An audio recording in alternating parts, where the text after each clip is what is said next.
page number 17 of the module. All of you turn to that. Let's start with question 6. So it says the resultant of three vectors of magnitude 1, 2, and 3 and whose directions are along the sides of an equilateral triangle taken in the same order. Okay. So we have to find the magnitude, and in the next question we have to find the direction also. So this is a slightly indirect type of question. Let's understand what the question is saying first. So imagine you have an equilateral triangle, which should be something like this, let's say. Okay, so it's got all three angles equal to 60 and all three sides equal. Now we have three vectors, but the vectors are not of equal length. They said that the vectors A, B, and C have magnitudes 1, 2, and 3. Okay. And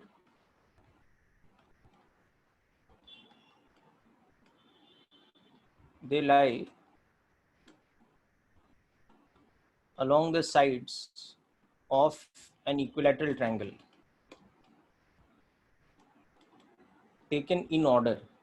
So in order means one after the other. Okay. So that basically means that, let us imagine our vector A is over here along the base. Okay. So let's imagine vector A is like this, but it's not as long as the side. Its magnitude is only 1. So this is vector A. And accordingly, the direction of vector B should be along this side. It should be like this. But its magnitude should be different. Its magnitude is double. It's 2 times. Its magnitude is 2 units in length, but its direction is along this second side. This is a vector B. And now our third vector C, let's say, is along the third side. And we have to take in that cyclical kind of order because it's said in order. So we shouldn't take A like this and then B like this. No, we shouldn't have taken A like this and then B like this. We should have taken B like this only because it has to be in order.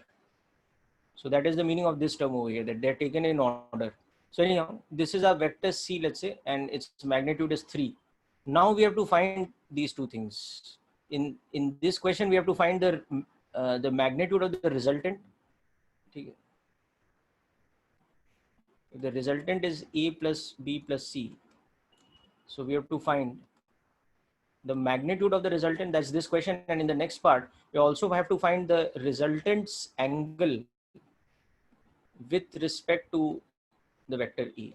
Now this is a very good question because through this we can practice both the type of approaches that we have learned in vectors so far. One being the geometrical approach and the other being the component algebra approach. So obviously the standard method of doing any questions like this. Okay. Yeah, you can do it that way. That's correct. Okay. So the most standard way of doing this question would be that, if you don't really want to concern yourself that is there any trick of solving the problem, can I use some symmetry, etc. इतना अगर नहीं सोचना है, you can just close your eyes and use component algebra. So how to use component algebra? Convert the given vectors A, B, and C from the diagram into I cap, J cap notation, and then just use component algebra. That will be one very standard way of solving the question. Okay, it might take little extra time, but it will still, you'll end up being successful in solving the question. So first I would advise you to try this question by that method. Then we'll see, okay, that there's also symmetry because the vectors are lying along the symmetrical sides of a equilateral triangle. So can we make use of that symmetry? We'll discuss that also. Okay, and we'll see that we can come up with a shorter solution if we make use of the symmetry.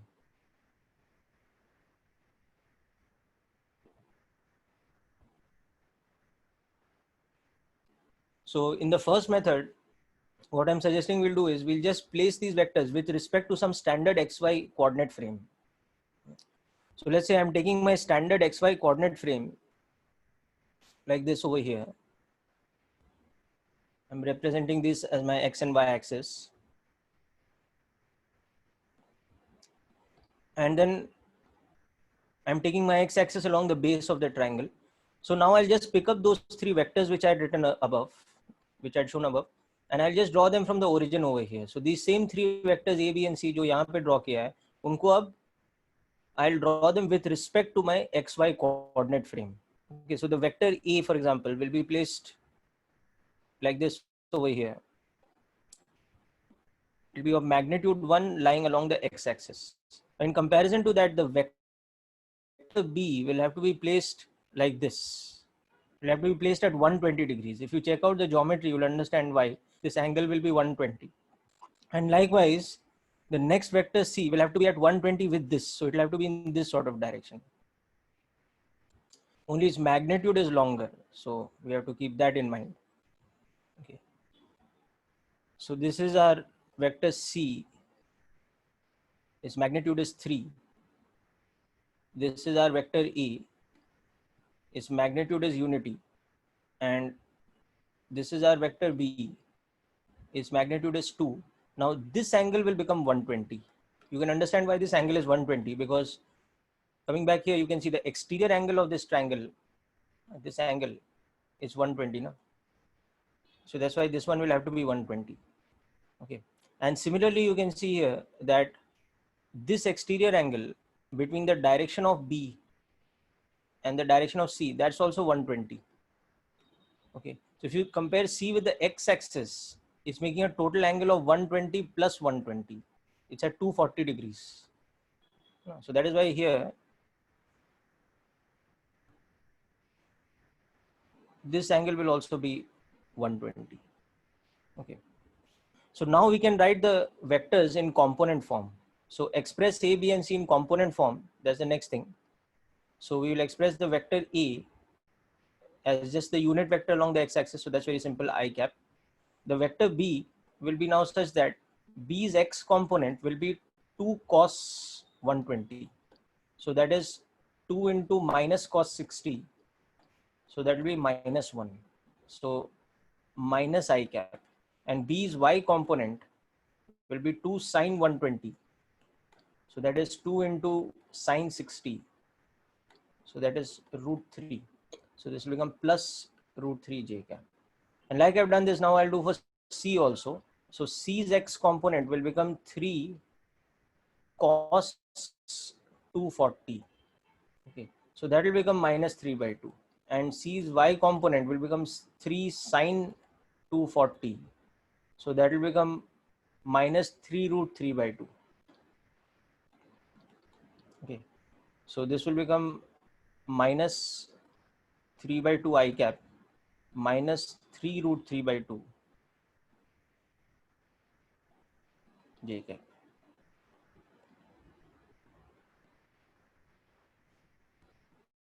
Yeah, for the exam, you just do up to assignment 4 and exercise 1, the questions which are to do with, I mean, before dot product. Exercise 1 also has questions to do with scalar product, but that's not going to come in the exam. Okay. Products will not come in the test, only up to component algebra. No, you can do from the module now, especially exercise 1, quite a few questions you can do. Okay, so now you can see that the resultant, which is the sum of these three, okay, will become like this. It will be 1 minus 1 minus 3 by 2. So that's minus 3 by 2 I cap. And then root 3 minus 3 by 2 times root 3. So that will become minus root 3 by 2 j cap. Okay. So the magnitude will become square root of 3 by 2 whole square plus root 3 by 2 whole square. So that is 9 by 4 plus 3 by 4. So it's 12 by 4 or root 3. So the magnitude of the resultant is becoming root 3. That's the first thing. Okay. Then we'll come to the angle also, but just take down this first. Make sure you understand this. Yeah, everything we've learned in these lectures will come.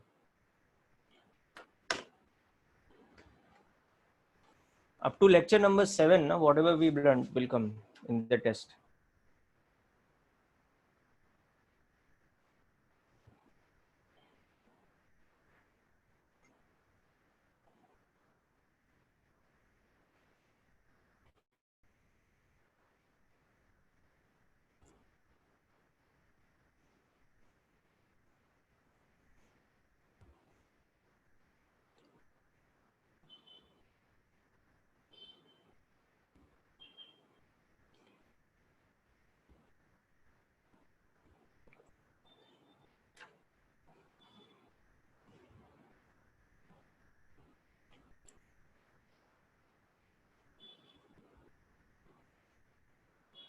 Yeah, so now what we have done is we just use basic component algebra here.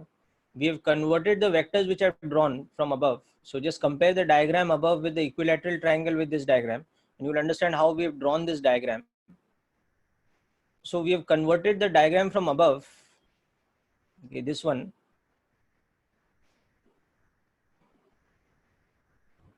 into a diagram where we can express everything in terms of components. Okay. So this diagram is referenced with this now. See, you'll understand. Okay.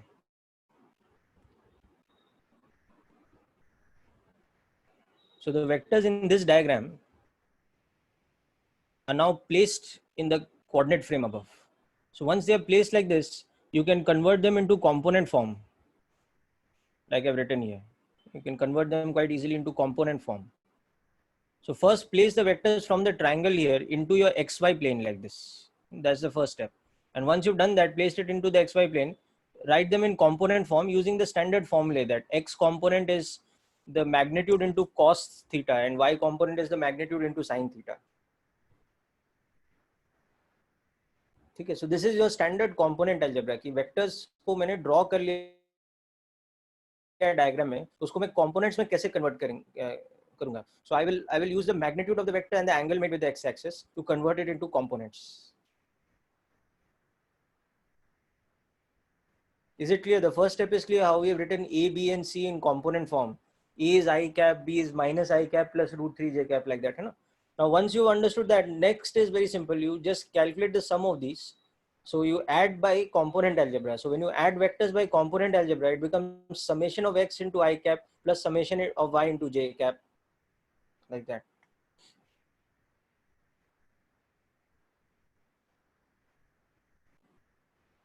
Yes, Tej, tell me what is the doubt?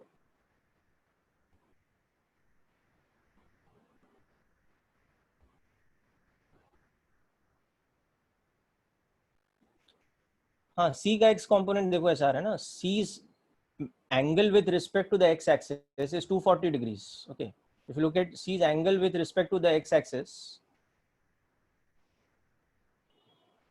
okay, so C is a vector like this.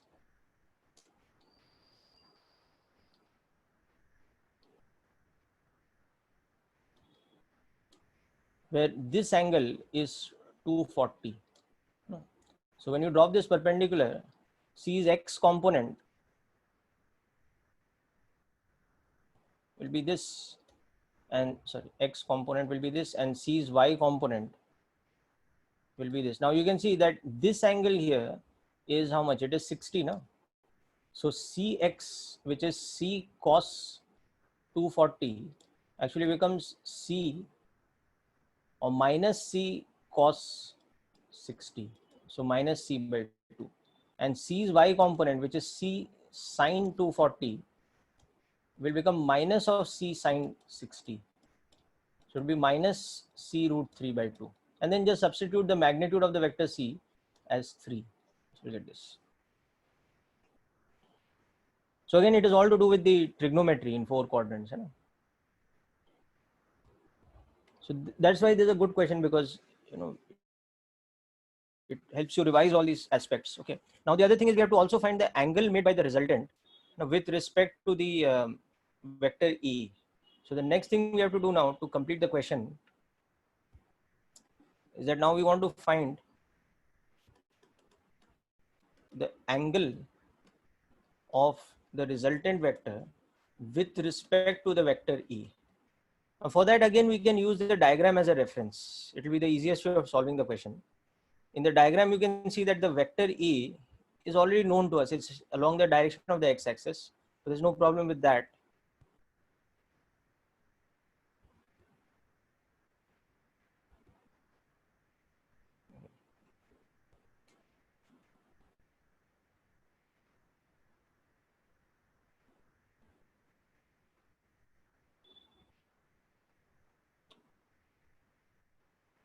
Okay, whatever.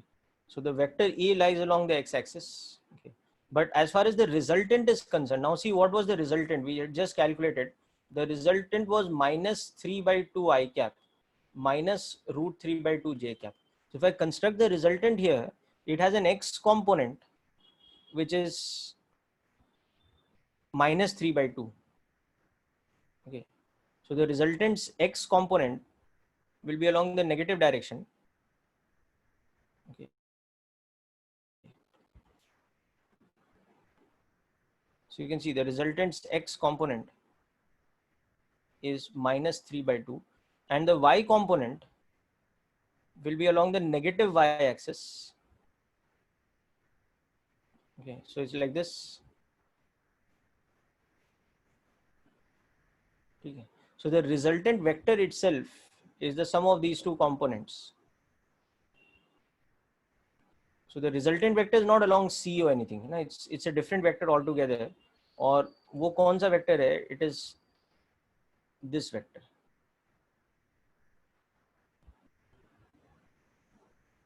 So this is our resultant vector. Okay. And whereas our vector E, we've seen before, is this one lying along the x-axis. So now which angle we want to find? We want to find the angle between these two vectors. So we want to find this angle. This is the angle we are looking for. Okay. This angle is theta, suppose. So how we'll find this angle theta? Very easy. We can start by finding out what this angle is. Let's say this angle is some beta. So in this diagram, you can see that this side is how much? It is root 3 by 2 times in magnitude, and this side is how much? It is 3 by 2. So tan beta in my diagram is root 3 by 2 divided by 3 by 2. So it's 1 by root 3. So that means beta is how much? Beta is 30 degrees. So therefore, theta is how much? 180 minus 30 degrees or 150 degrees. So this becomes my answer. The angle of the vector R with respect to the vector A is this one. It's 150 degrees.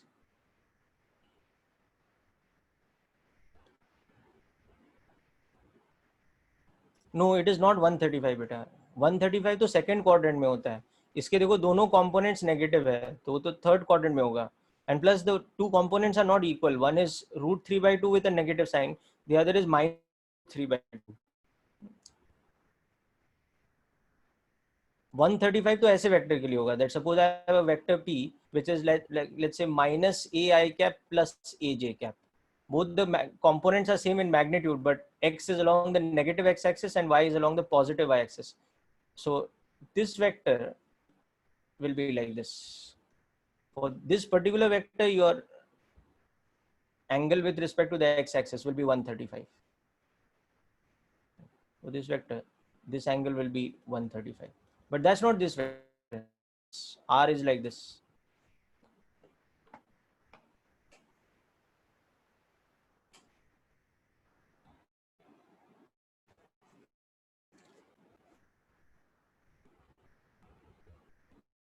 Yes, 210 can be a solution to that. That's correct actually, because you can see that this, but generally when we talk about two vectors, we give the smaller of the two angles.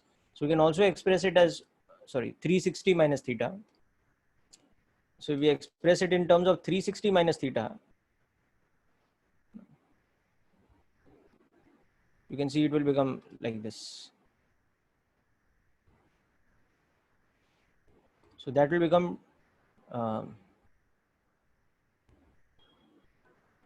210 degrees, because this is 150 degrees. But always remember that when we are finding the angle between two vectors, we always express it as the smaller angle of the two. We don't give the larger angle. So when I look at these two vectors R and A, the proper way to give the answer is that the angle between them is 150, not 210. Just like if I have two vectors which are like this, and suppose this angle is 30 degrees, I won't say the angle is 330 degrees. I'll say it's 30 degrees only. So like that. 330 is also technically correct. There's nothing wrong with it. But the convention is that we give it the smaller value.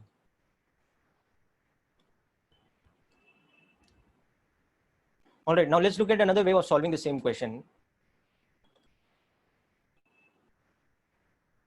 Let's understand this question by making use of another interesting way of solving, and that will be the geometrical solution. Okay, so let's discuss that next.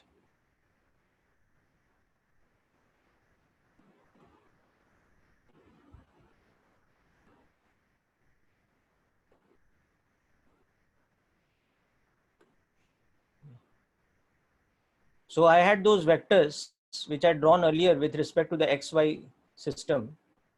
I had seen that the vector A was like this of magnitude 1. The vector B was like this of magnitude 2 and this angle 120. And the vector C was like this something 3. And this angle was also 120. So if I want to now find out the resultant of this 3 geometrically, so like we always do in vector algebra geometrically, we have to add the vectors head to tail. So you start by drawing the vector A, which is, let's say, like this. So it's supposed to be of magnitude 1 unit. Okay. So the vector B, when you draw it, it should be in this direction, such that the interior angle is 60, the exterior angle is 120, that sort of direction. So the vector B should be like this. So that, see,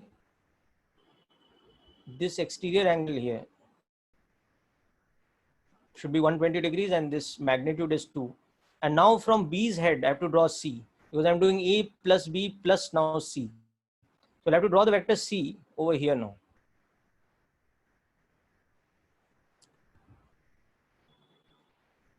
I have to draw it something like this.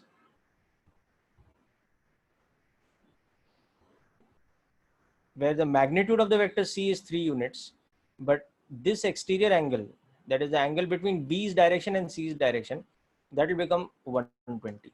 So now what will be my resultant of these 4? The resultant will be, sorry, of these 3, the resultant will be from the origin of A, from where I started, to the tip of C, because I'm making a displacement of A plus B plus C.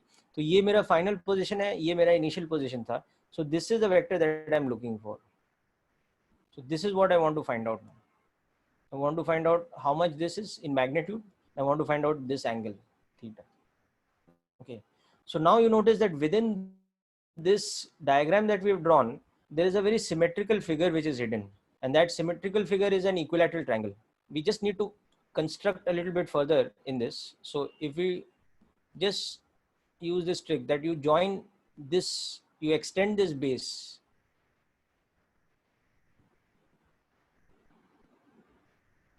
Okay. In fact, my diagram, I'll just modify it a little bit because it's not going to show us. Okay, it's fine, no problem. You can just keep it this way also. Okay. Actually, C will have to be a little bit longer, so I'll just make it so.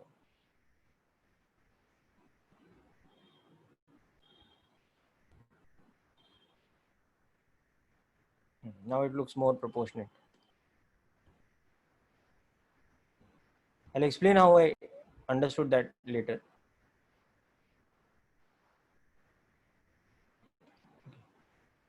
Okay, so I want to find out this resultant.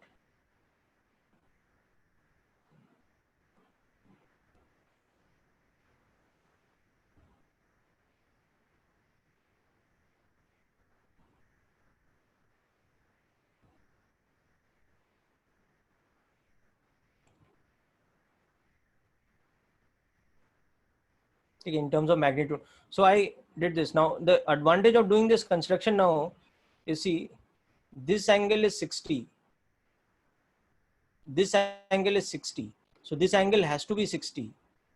And this one has to be an equilateral triangle now. This has to be an equilateral triangle. So if this is an equilateral triangle, this side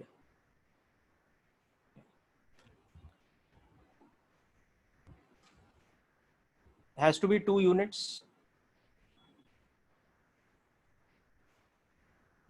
This will have to be 2. Okay, because this side is 2. And if this is 1, this total base will also have to be 2. So this side will have to be 1 also, because this is 1. Okay. And that means that because C's magnitude is 3, this side will have to be 1. This has to be 1. Okay. Got it now? Hope this is clear to all of you. So because magnitude of C was 3, na, this one. So that is why if this side is 2, now this side has to be 1. Okay. Now having done that, we want to find this resultant. So let us just concentrate on this triangle now. Okay. So in this triangle now, this one, this you can see is an isosceles triangle. So I'm just drawing it aside. So I'm just redrawing this triangle now. There are too many things in the same diagram. So this triangle has this dotted line side as 1 unit. Okay. It has this side, which is basically partially C. It's part of C.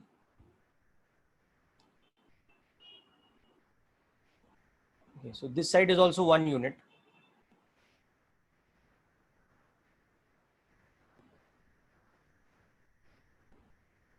Okay. And this third side we want to find out now. जिसका की magnitude क्या है, resultant है. So this side we want to find out how much this is. Okay.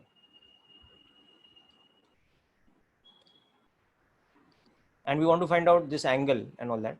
But notice one thing, in the meantime, we also know that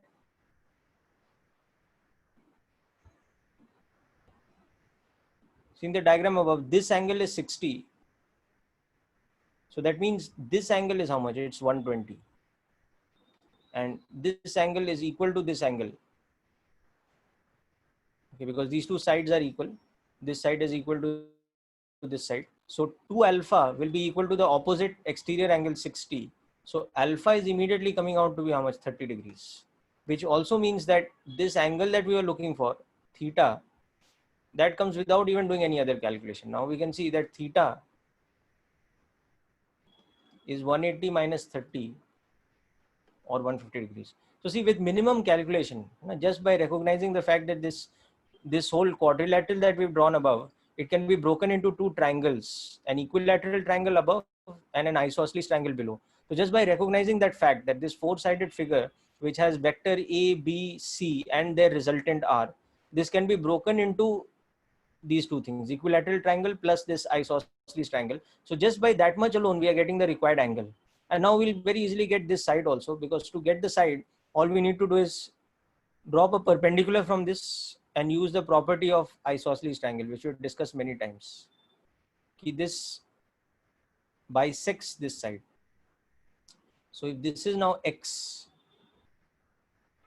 this will also be X. Okay. So now use the trigonometry of each of these right angle triangles. So in that trigonometry, you can see that this side is X, what we're looking for. This side is 1 and this side was the angle alpha.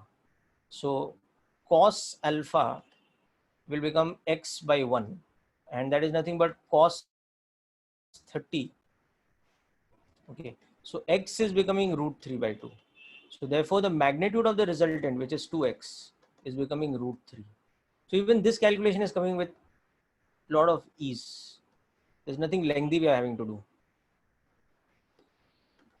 So both the parts, the angle made by the resultant and the magnitude of the resultant, comes very easily by making use of these geometrical facts.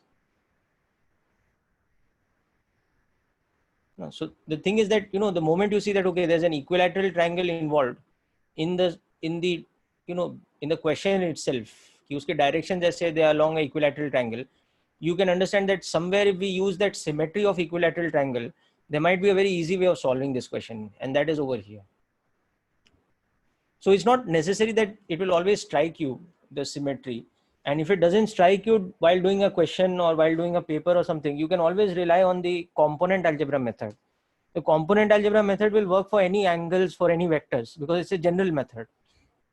But if you can recognize the symmetry in these type of problems, you can save a bit of time in the exam situation. And saving time is always going to lead to more marks, because you will have large number of questions in short duration of time.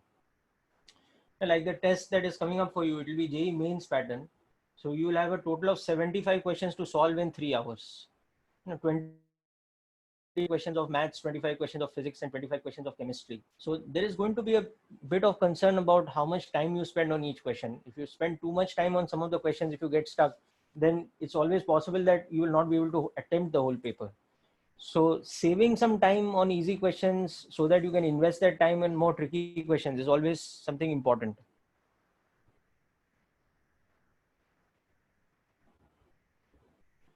Yeah, you can use this kind of method for the sum of 3 vectors, or for sum of any number of vectors for that matter.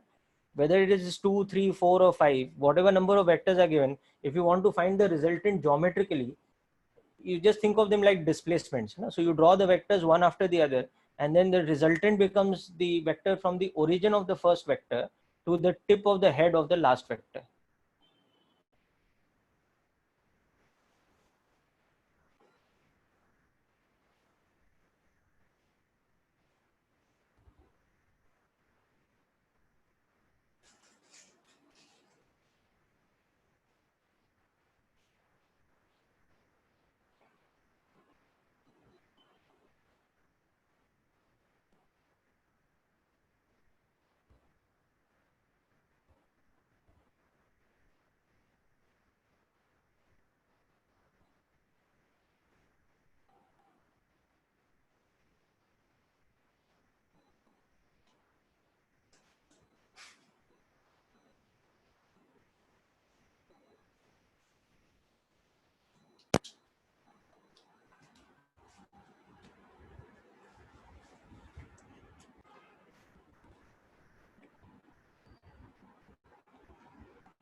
Yeah, Yash, the question number 8 that you asked from the module, that is not going to be in our scope right now, because that involves scalar product.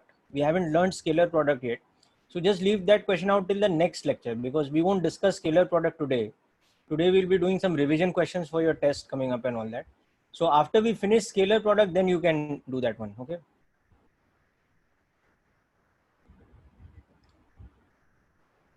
So question number 8 in the exercise 1, just leave it out for the moment, because question 8 of exercise 1 is about scalar or something called dot product, which we'll discuss later. We'll discuss in the next lecture. Yeah, ninth one we'll discuss next.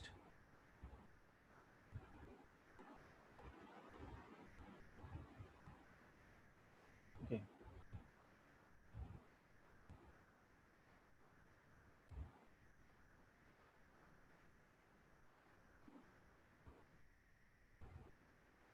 Yes, Rachit, if you go through the module there, you'll find lots of questions obviously in it. Okay.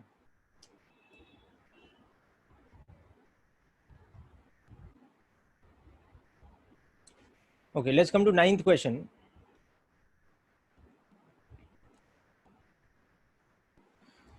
So here the question is telling you that you have two vectors. It's from exercise 1 only.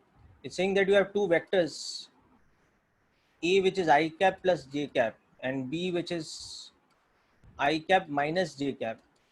Okay. Now it's saying which of the following options, okay, is giving you a vector which is, so we want to, let's say, find a vector C which is perpendicular to, both A and B. Okay.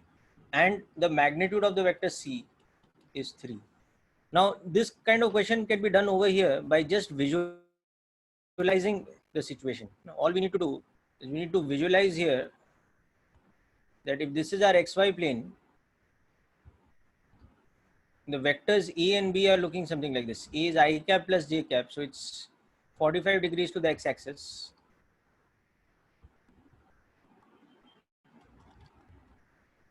So its magnitude will be root 2. So root 2. And B is I cap minus j cap. So the vector B will be like this. Same magnitude of root 2, but making an angle such that it's in the fourth quadrant. So this should also be 45. So they should be perpendicular to each other. And again, its magnitude is root 2. Now you can see that A and B, they lie in the xy plane. Okay, that is basically the plane of the screen. The screen that you're seeing, or if you're making this on a piece of paper, if you're making this diagram on the piece of paper, the piece of paper represents a two-dimensional plane. So perpendicular to A and B, that will be the direction perpendicular to the plane of the screen, which is the xy plane. Okay, so that is two options: either coming out, which will be the positive z-axis, or going into the plane. Something straight going into the plane perpendicularly, which would be the negative z-axis. Okay, so that is why we'll see that the vector C can either be plus or minus 3k cap, where k cap is the unit vector along the z-axis. Just like we have I cap and j cap along the xy axis, we have k cap along the z-axis.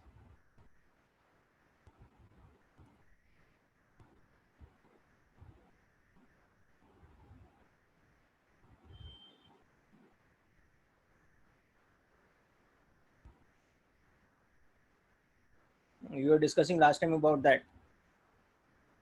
So C has two possible solutions. Now out of these two solutions, one of them has then the options. So that one has to be selected.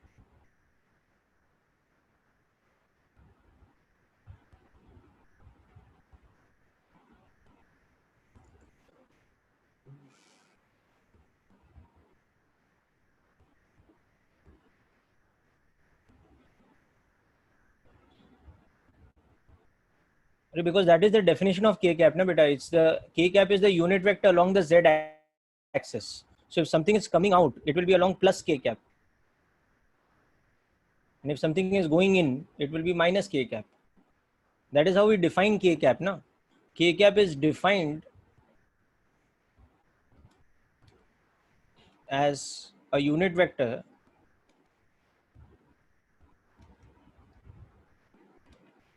along the z axis.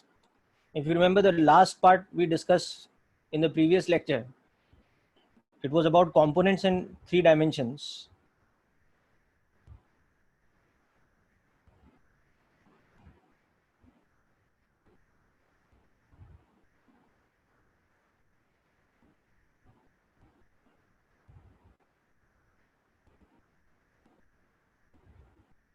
Okay, so hope this question is clear, people. Okay, now today I want to do some like a class exercise, which will be like a bit of revision for us. So I'm going to put up some questions and you're going to try out these questions and we're going to discuss. So just give me a moment. I will share an assignment.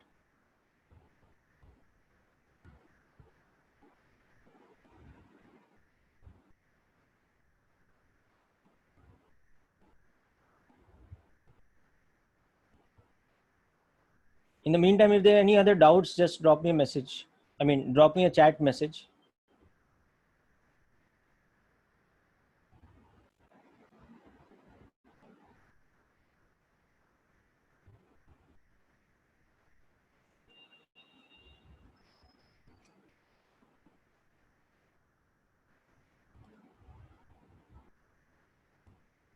Yeah, Tej, which sum, beta?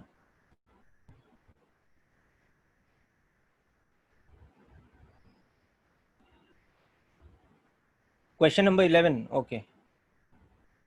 I'll come to that.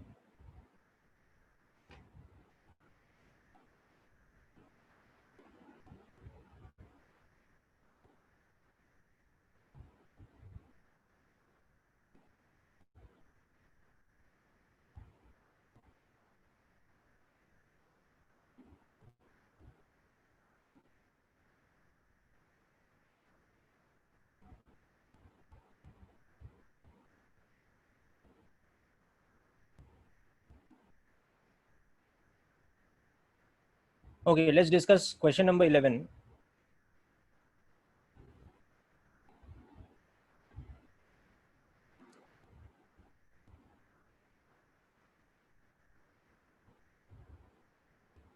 No, they've asked that the magnitude of the third vector should be equal to 3. Tej, the question is very specific.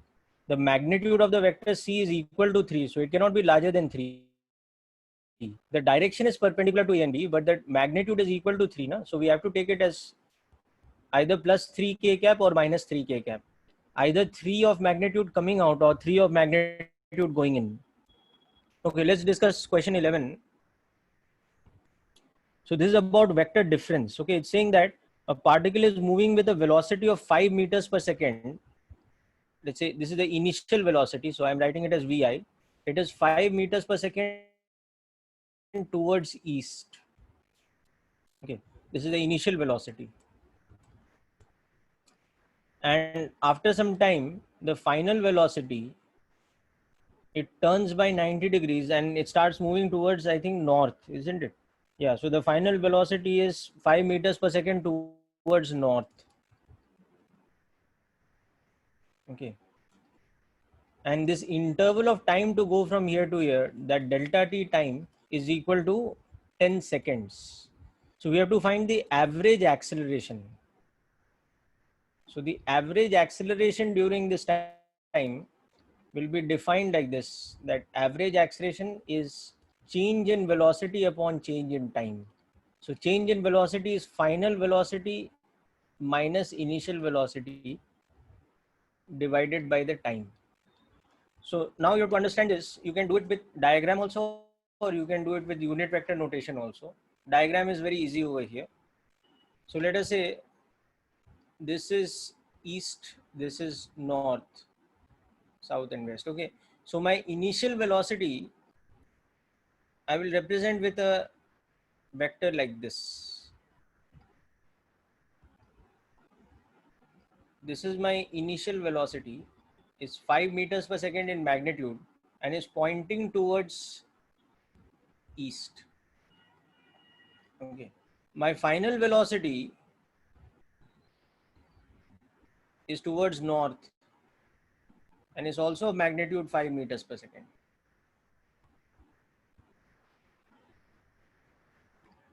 Okay, so it's at 90 degrees to it, pointing towards north. और इसका भी magnitude कितना है 5 meters per second. So now what is my change in velocity?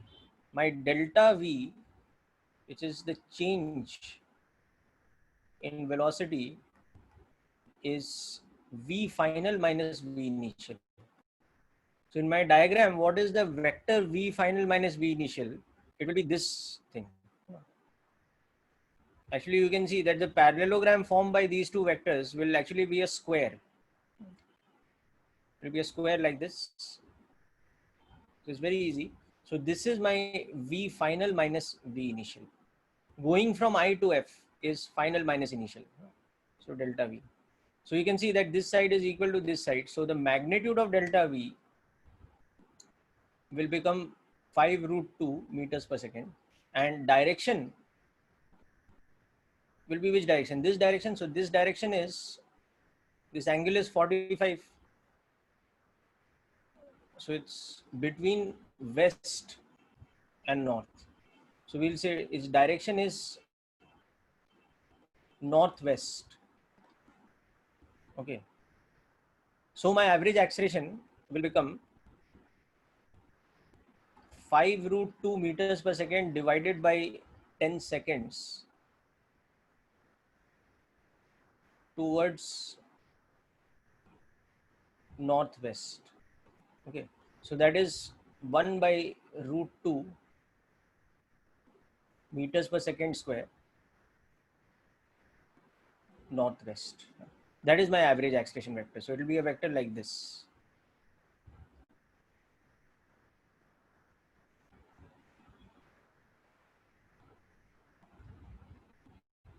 One by root 2 in magnitude. Okay, so hope this is clear.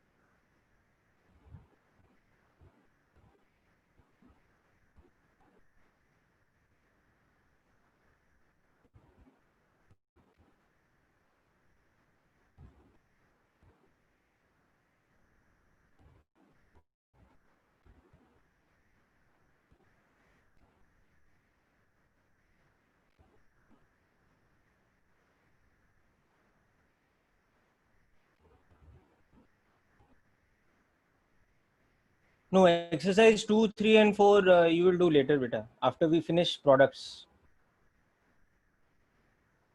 Okay.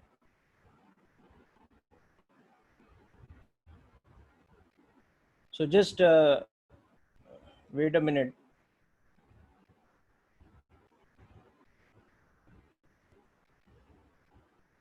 I'm going to put up some questions to work out.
Okay, so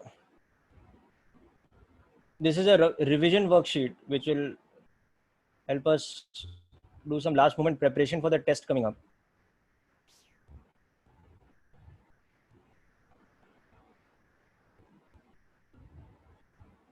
So start with question number 4 and 5. Okay, try out these two questions in this, please.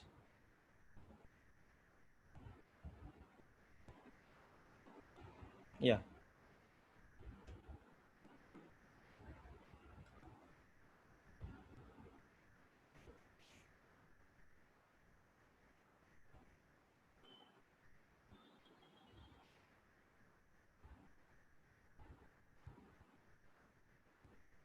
Just work these two out and tell me your answers.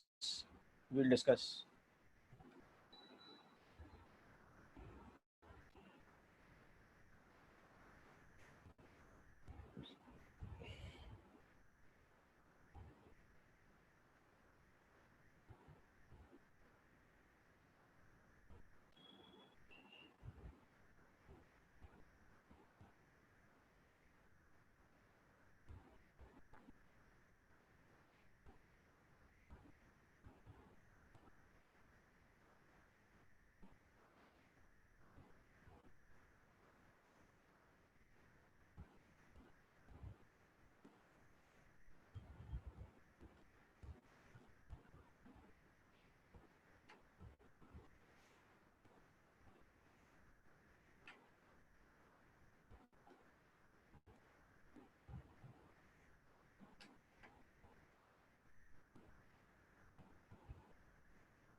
Okay, the correct answers will be B for this and again B for this.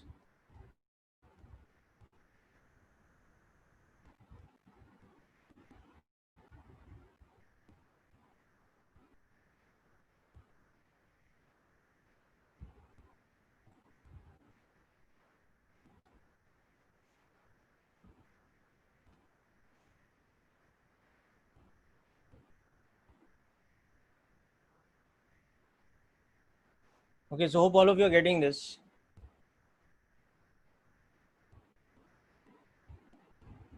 So for example, in this one, you can see that magnitude of C will be magnitude of A plus B. Okay. And in that, just use that A is equal to B is equal to 10 and theta is equal to 120 degrees. So cos theta is equal to minus half. So using this and this, you will get the magnitude of C as 10. And in this, you use the fact that, mod A plus B is greater than mod A minus B. That means cos theta must be positive, which means theta must be less than 90 degrees. Okay. Just based on the parallelogram law inequalities, from that also you'll understand. So hope these two questions are clear to all of you people. Okay, good. Let's move on to some more questions.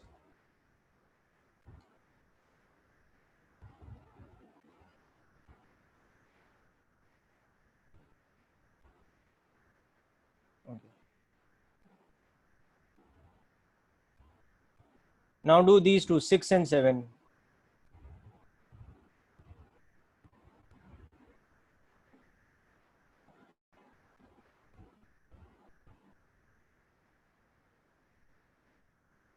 Next, try out these two questions, 6 and 7.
These are P and Q only. There's a misprint in the paper.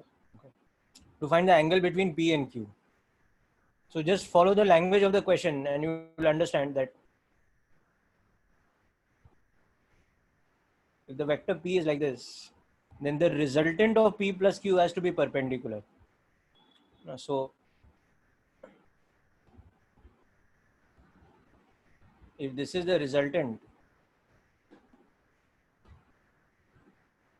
it has to be perpendicular. So naturally in this diagram, the vector Q has to be this one.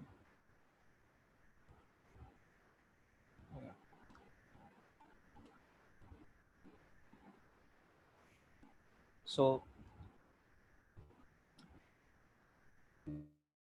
this is 3:5. So if we write this as 3x, that one is 5x. Okay. So we have to now find this angle, theta. So you can see that if you denote the interior angle as, let's say, alpha, then theta is 180 minus alpha, and cos alpha is 3 by 5, which means that alpha is 53 degrees. Therefore, theta is 127. So this is the solution of this. Okay. And this is a standard thing. There's nothing difficult about this. Cos 90 is 0. So you know that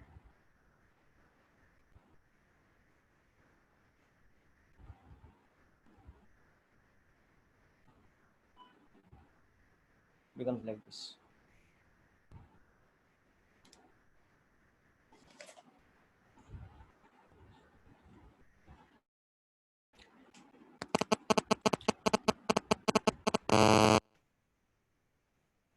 These are not A and B.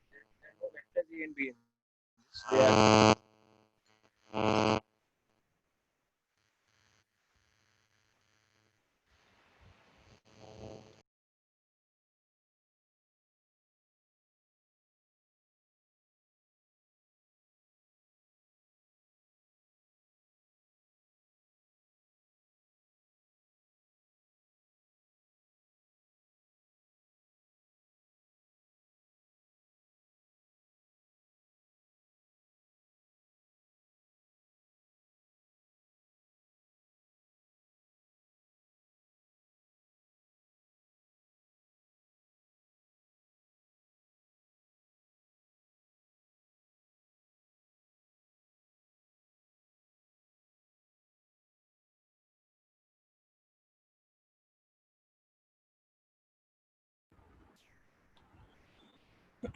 okay. So hope this is clear, people.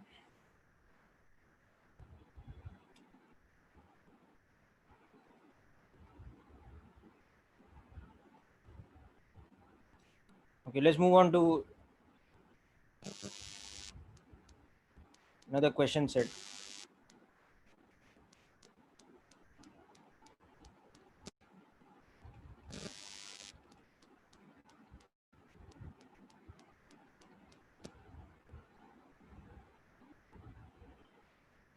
Okay, do this. Do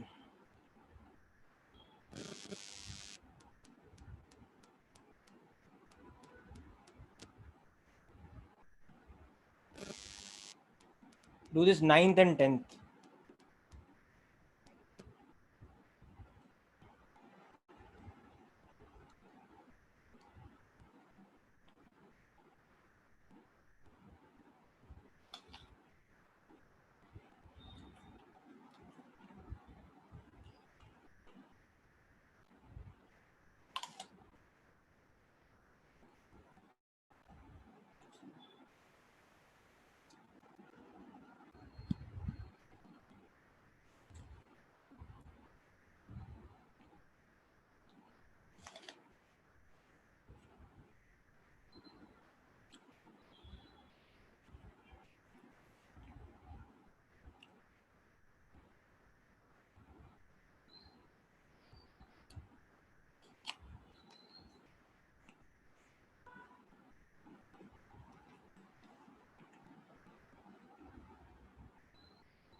Yes, Rachit, your answer is correct for ninth one.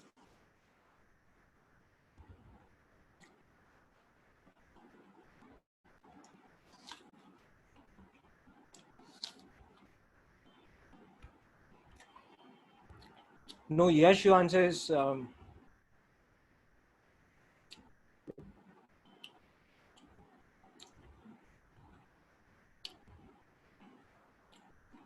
Yash Madani, your answer is correct. Yash Bhaviskar, your answer is wrong.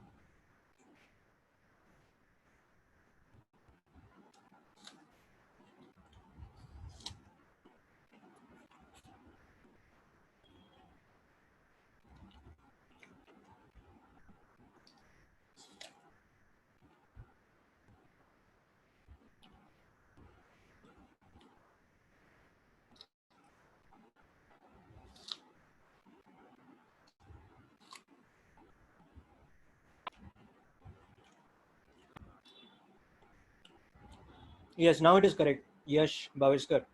And Diya, your answer is also correct.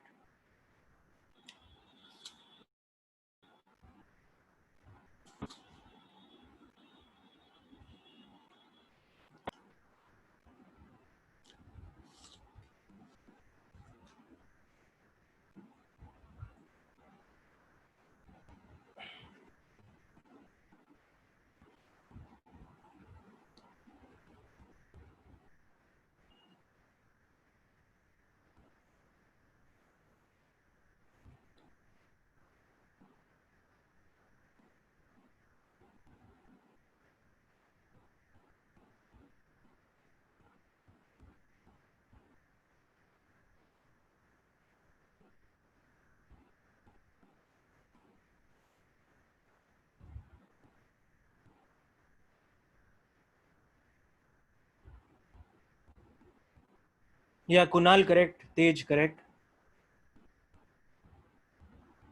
Anybody got the second question? I mean the 10th one?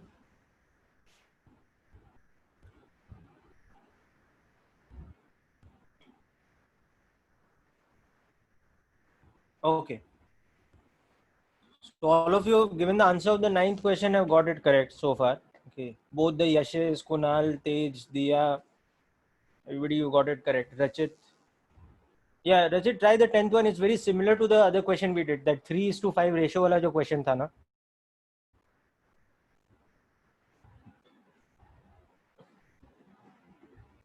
But this time instead of finding the angle, you'll have to find the ratio of the sides. So use Pythagoras theorem. It's a right angle triangle. So use Pythagoras theorem.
Okay, so let me discuss both the questions here. So I think it's better if I switch to the whiteboard mode. These questions are a bit, yeah, Kunal, correct.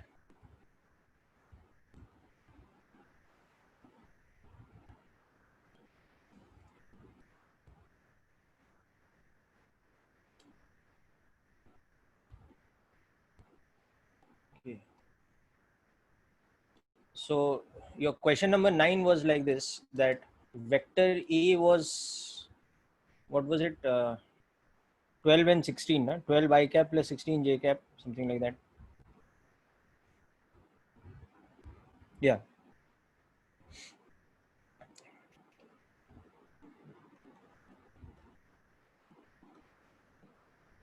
And vector B was 7 J cap. So one is you can visualize this directly without even making the diagram or anything. You can understand this, that vector A is at tan inverse of 16 by 12 or 4 by 3. So that is 53 degrees with respect to x axis. Okay. Whereas B is along y axis. So that's the same thing as 90 degrees with respect to x axis. Okay. So then you can understand that the angle between A and B,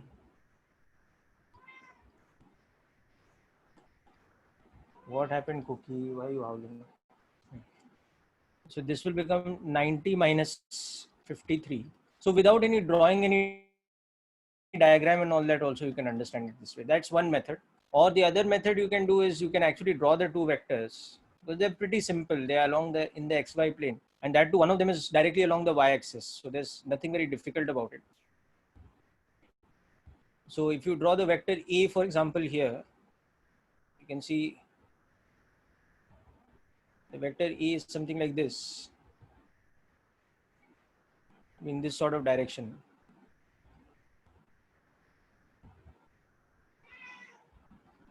Cookie, just a moment, guys. What happened to? What happened? Oh. Yeah, so you can see that A's x component is 12 and y component is 16. Okay. And the vector B is 7 j cap. So the vector B will just lie along the y-axis.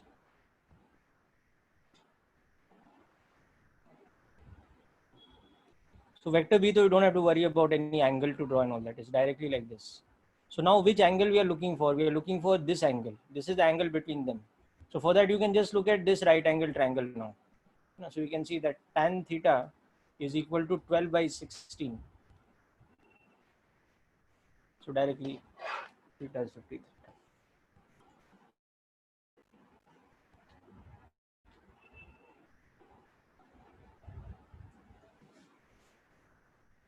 All right, this is clear, I hope, people.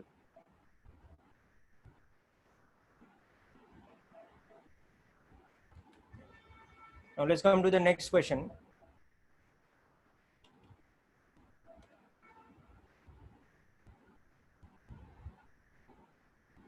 Yeah, it's correct, H. Okay. So now in the 10th question, it's saying that resultant of two vectors A and B is perpendicular to A and has magnitude of 0.75 times magnitude of A. So it's saying that if R is the resultant of A and B, then given that magnitude of R is 0.75 times the magnitude of A. That's the first thing given, and the resultant is perpendicular to A. So we have to find now from this the ratio of mod A is to mod B. Okay. So this you can do in this manner, that suppose my vector A is like this.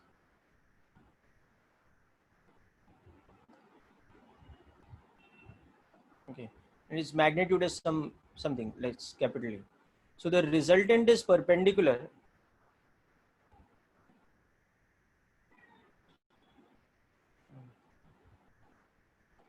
and the resultant has a magnitude of 0.75 a and it's perpendicular. So the vector B must be this one over here. It must be the hypotenuse.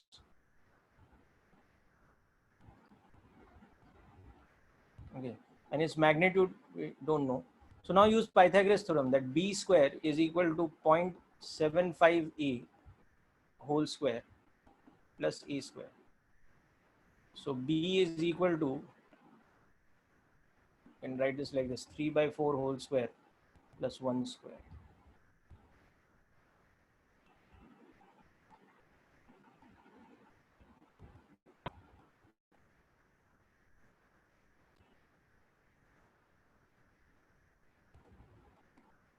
Okay, so now you can see that A is to B will become 4 is to 5. A simple solution. Okay.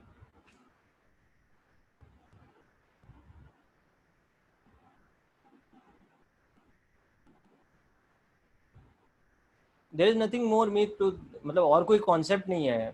Find the angle between two vectors in Cartesian system. Like we solved this question and one more example we done last time. This is all you have to do. और कुछ है नहीं उसमें. There's nothing more to understand in it.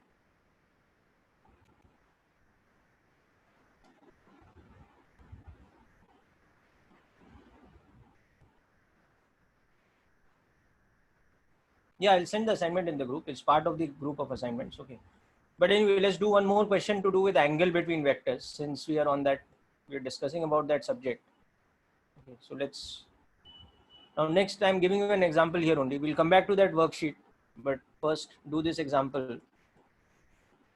So suppose A is a vector which is 2 root 3 I cap plus 2 j cap, and B is a vector which is minus 10 I cap plus 10 j cap. Now find the angle between A and B.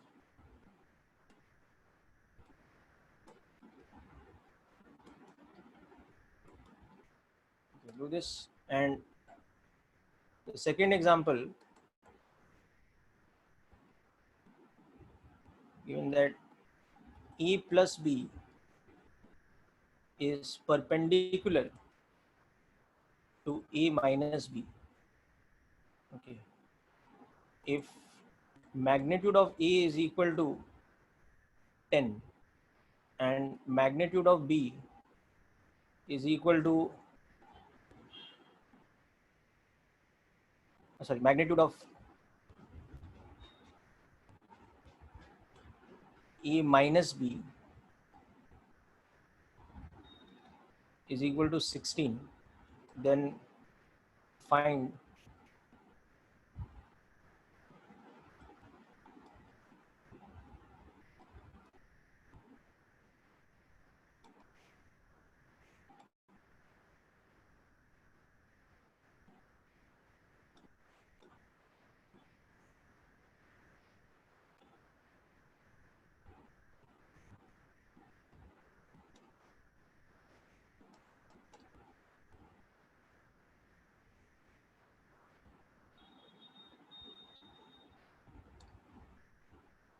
okay, so just try this out, people.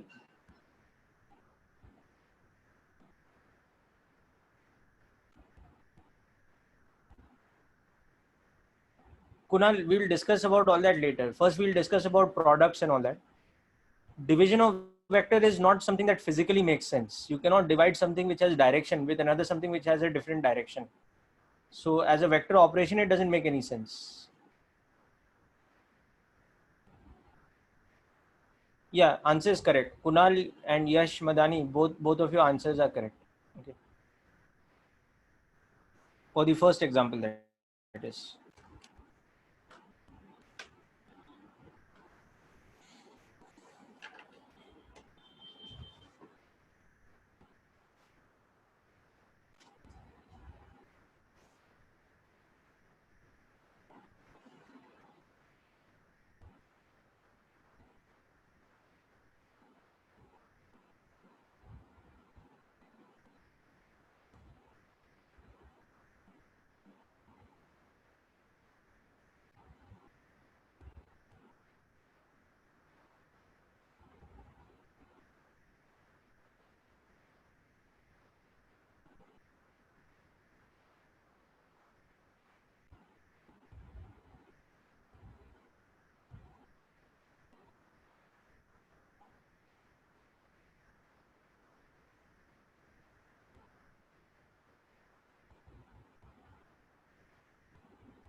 Okay, the first answer will be 105 degrees, which most of you got, I think.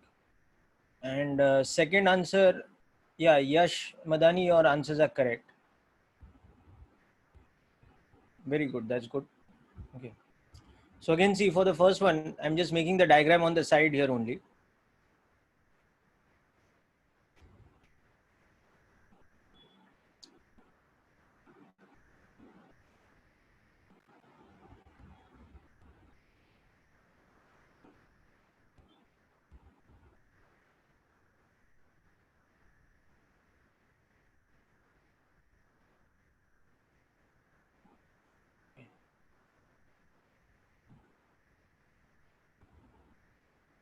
So this is my XY plane. Now you can see that the vector A, for that matter, it is at 30 degrees with respect to x-axis, because its angle is tan inverse 1 by root 3 y upon x. So the vector A is like this. It's along a line which is making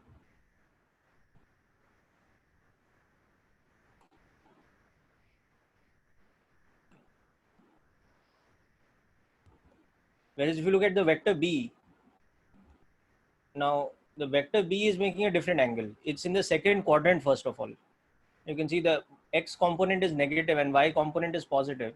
So it's at 135 degrees with respect to x-axis, because it is tan inverse of -1 in second quadrant. Why in second quadrant? Because the x component is negative and the y component is positive. So the vector B is exactly this one.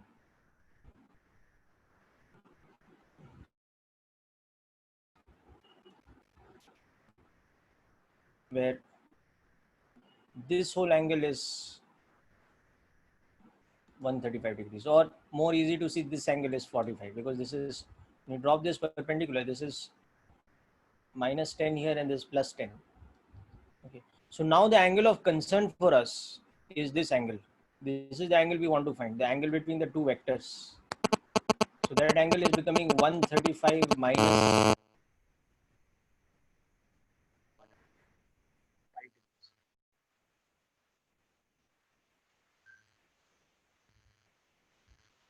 Okay. So just make a note.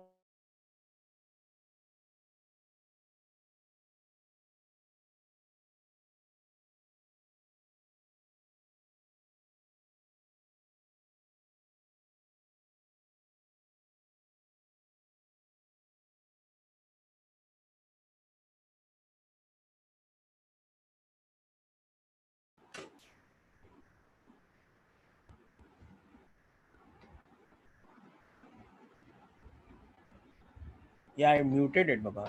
Don't get so paranoid if the mic is on mute for some time. You can hear me now. It's okay. So this question is clear, people.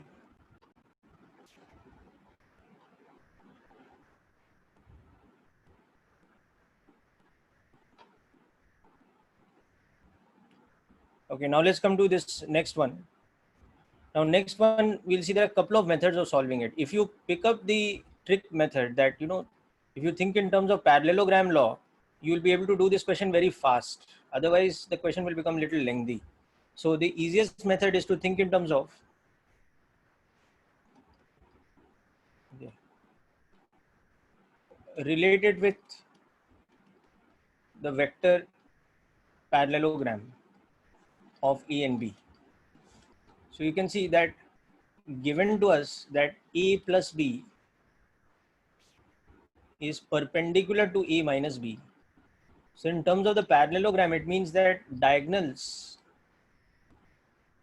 should be perpendicular. So that happens only when, so that implies that the parallelogram is a rhombus. It has to be a rhombus. Otherwise this cannot happen. So that immediately tells you that sides are equal. So mod A is equal to mod B is equal to 10, first of all. So you get this thing, this is 10. Okay. Now it also tells you that in the case of the rhombus, like we discussed, that if the sides are equal, therefore the parallelogram we are talking about is a rhombus. Then the diagonals are not only perpendicular to each other, but they also bisect the angles. You know?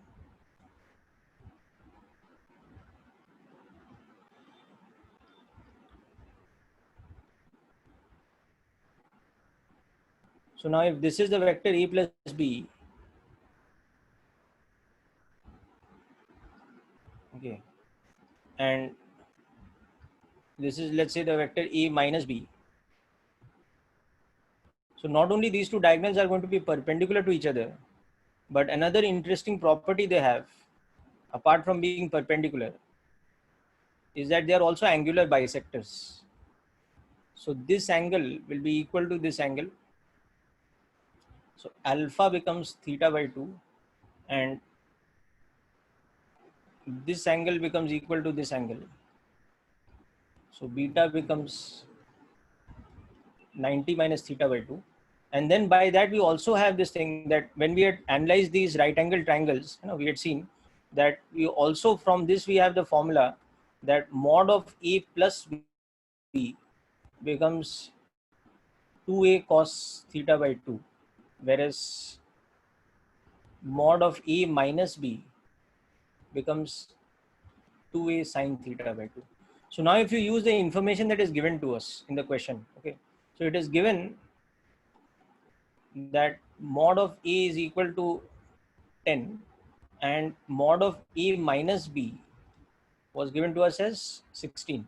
So now you fit that in this formula. So 16 is equal to 20 sin theta by 2. So that immediately tells us that sin theta by 2 is equal to 16 by 20. So that is 4 by 5. Okay. So that means theta by 2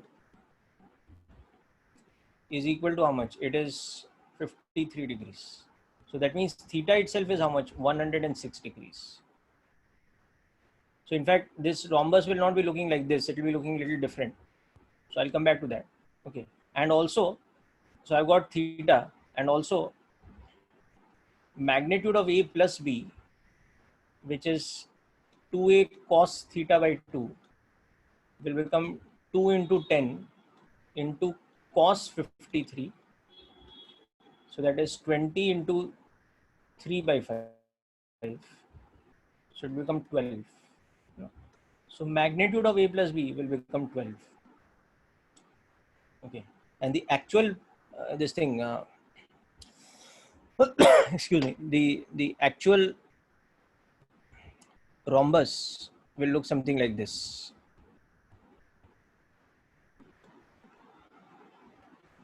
It's an obtuse angle between A and B. So it will,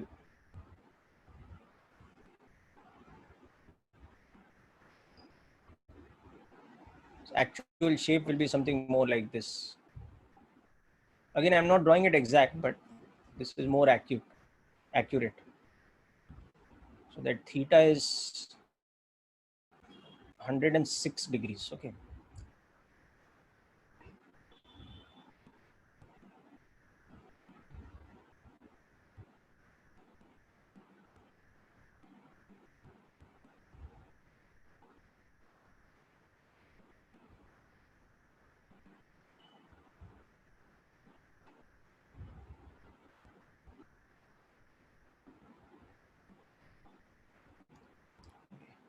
So now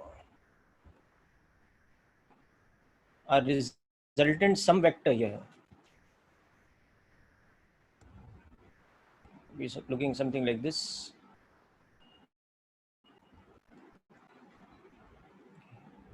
And this angle alpha will be 53 degrees, which is theta by 2. Okay. And our difference will be this vector. So this will be a minus b, and further this angle beta here, these two angles are beta. Beta will become 37 degrees. That is 90 minus theta by 2. Okay. And of course, these two will be perpendicular. And as you can see that these sides are 10. So this diagonal will become 16, whereas this diagonal will be 12. Okay. So if you pick up any of the 4 right angle triangles, like if you look at this right angle triangle separately, you can see that that right angle triangle is a 3, 4, 5 triangle. It completely agrees with the solution we've got.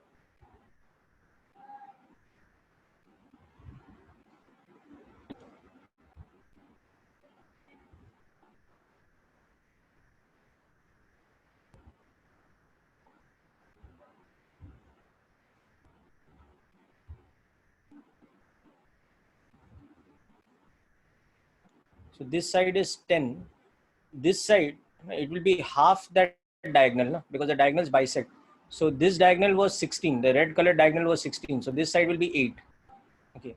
And the blue color diagonal was 12. So this side will be half of that. So it will be 6. So now you can see that this angle, this alpha, it's a 3, 4, 5 angle triangle. No? So alpha has to be 53 degrees. And beta has to be 37. And the rhombus actually consists of 4 such identical triangles which are placed like this. So this triangle I just shown separately. So anyway, this is just to explain to you. This question was over in 2 lines. The moment you understand that you can apply the rhombus formula, you can see that it's just this small set of formula that you have to apply, nothing else. Itna sahi working hai iska. Just this much. Okay, so that is the advantage of knowing that trick of the special case of parallelogram law, being the rhombus when the sides are equal, and knowing all the properties of the rhombus. Okay, so that is why we spent a lot of time in understanding that and looking at application questions, because then you can do these type of questions without much difficulty. Okay.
Yeah, Kunal, surface tension is a scalar quantity because it is defined as force per unit length along the tangent to the surface. So instead of being a vector quantity which is force, it is the component of a force, because it specifically says it is force along a particular direction. So that means it's talking about a particular component of force. So remember, the component of a vector is not a vector quantity. The component of a vector is a scalar quantity. So, it's like if I say what is force F, it's a vector. But what is the X component of force? It's a scalar. So like that, what is the tangential component of force acting along a surface? It's a scalar quantity because it's the component of a force. So surface tension is defined in terms of that. And when we come to the chapter of surface tension later, you'll also see that surface tension can also be defined in terms of potential energy. Now, the elastic potential energy of the surface, and potential energy is also a scalar quantity. So basically it comes from the definition of surface tension. It's related with either the component of a force, the tangential component of force, which is a scalar quantity, or it is related with potential energy, which is also a scalar quantity. Hence it happens to be a scalar quantity. Okay. Now, of course, the thing is that you cannot have the sum of surface tensions because it's a material property. Just like refractive index is a material property. Now, if you mix two liquids, you will not be adding their refractive indices. You will get some resultant liquid which might even become opaque. It may not even have a refractive index. So, like that, surface tension also cannot really be added in that sense. It's a different kind of quantity.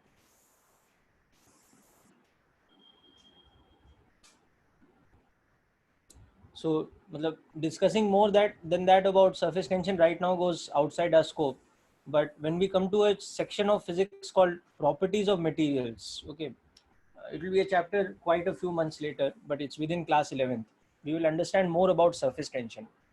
And it's actually a good question to understand why it is a scalar quantity. But I think you will understand it in proper detail more when we do that chapter.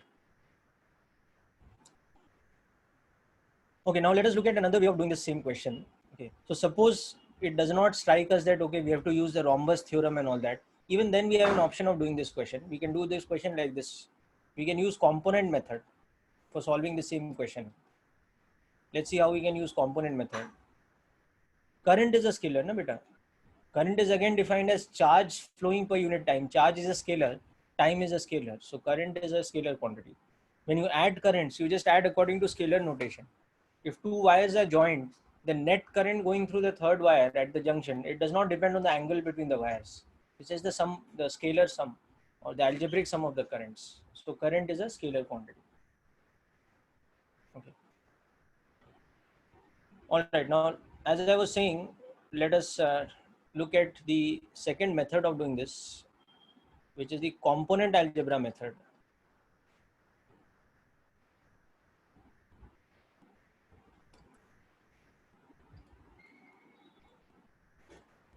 So it's important here to understand that, while often we are able to come up with very easy and, sort of symmetric solutions using geometry, but if for some reason we are not able to work out a solution like that works out, that uses symmetry nicely and therefore is easy to solve, in that case we can always fall back on component algebra. It might take us a little bit more time, but it's always solvable. Any question is solvable by component algebra so long as you know how to apply it properly. So in this question it is given that a plus b is perpendicular to a minus b. Okay, that is one thing given, that magnitude of a is 10, that magnitude of a minus b is 16. So let's make use of all this. Okay, so let us take a plus b, let a plus b is direction be x-axis for us. Okay, so then automatically a minus b is direction, because we have selected our x-axis like that, so we can select our y-axis to be along a minus b. So in that case, basically what we are saying is that I've just assumed my situation such that the vector e minus b is along the y-axis. Okay, and it's of magnitude 16. So I will write e minus b as 16 j cap. Okay. and the vector A plus B, I don't know its magnitude. The only thing I know as of now about it is that it's lying along the x-axis. So I'll just assume it has some magnitude, some unknown magnitude x, but it's lying along the x-axis. Okay. So I can represent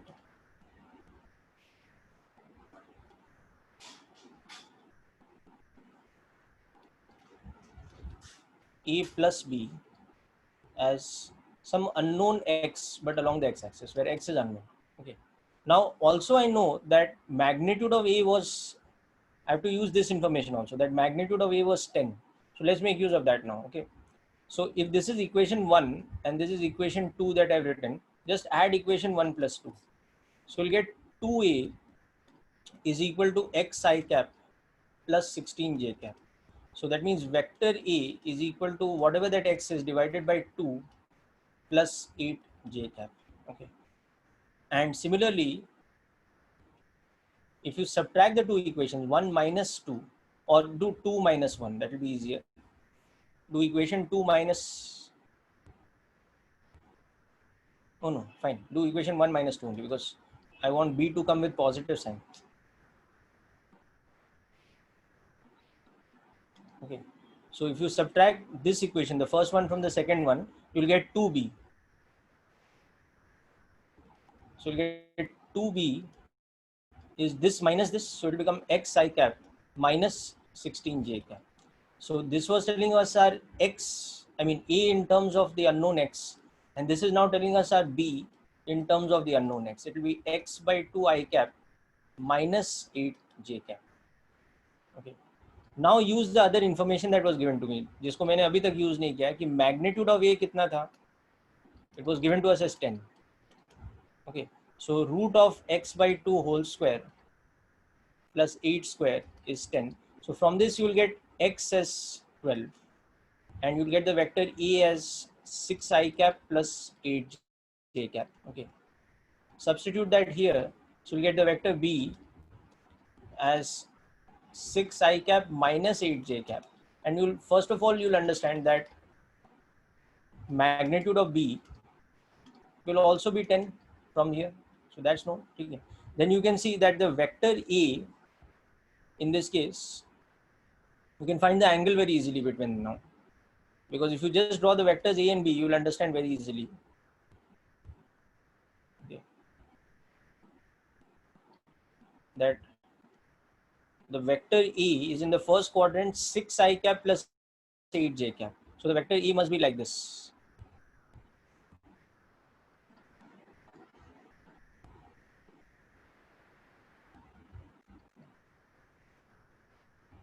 The vector E, it must be such that this angle is 53 degrees.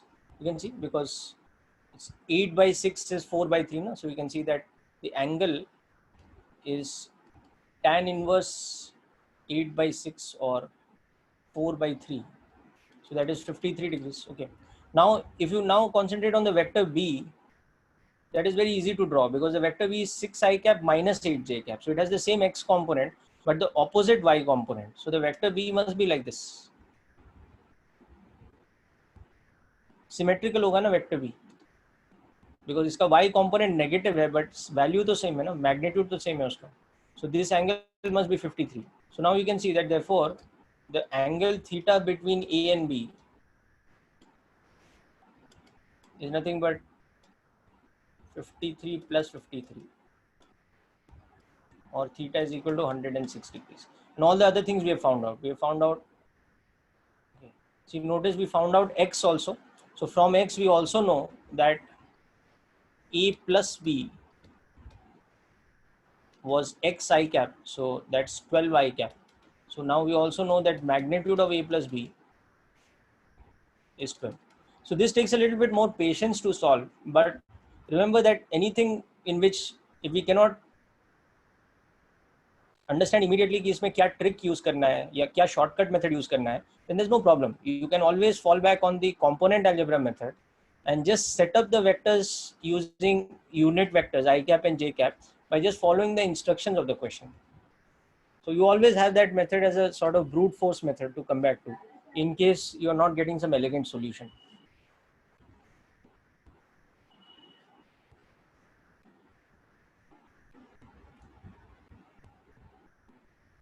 Okay, so people, with that, we come to a conclusion for today's lecture, which is more or less a revision lecture that we've done. Typically we've visited all the concepts we've discussed in the last few lectures through these examples.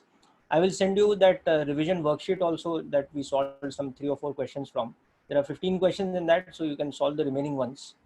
Try them out, and tomorrow, so you will be better prepared for your test also.